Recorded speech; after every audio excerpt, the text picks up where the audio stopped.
Wall sawing, concrete cutting for warehouse doors and loading dock. In the bustling world of warehouses, precision is paramount. Introducing our cutting-edge wall sawing and concrete cutting services, meticulously crafted for your warehouse doors and loading dock needs.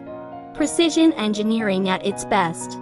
Our wall sawing techniques ensure clean, accurate cuts for customized door and loading dock openings.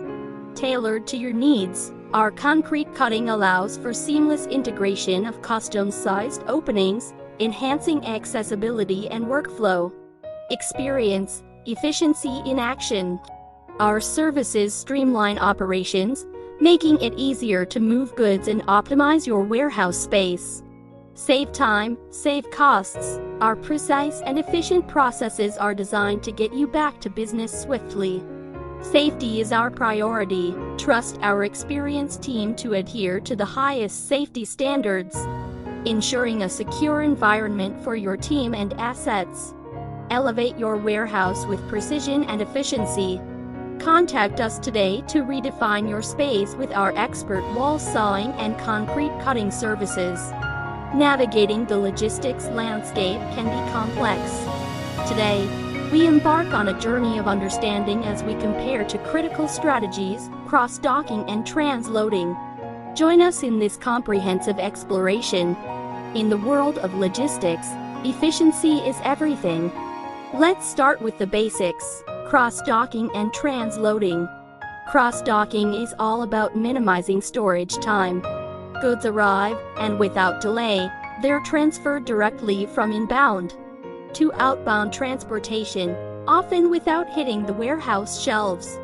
Transloading, on the other hand, involves unloading goods from one mode of transportation and loading them onto another. This strategy often includes temporary storage within a facility. Let's talk efficiency. Cross-docking is renowned for its speed, reducing handling and storage time, ideal for high-velocity goods. Transloading, while efficient, might involve a brief storage period, suitable for certain logistics scenarios. Inventory management is key. Cross-docking minimizes the need for storage, reducing inventory holding costs. Transloading may offer more flexibility in inventory control due to temporary storage capabilities. Consider transportation costs. Cross-docking can reduce shipping expenses by streamlining routes, while transloading might involve additional transportation stages, impacting costs differently. Adaptability is crucial. Cross-docking excels in handling high-demand situations with rapid throughput. Transloading offers more flexibility during demand fluctuations due to its temporary storage capacity. In the end, the choice between cross-docking and transloading depends on your unique logistics needs. For expert guidance and tailored solutions, contact us today.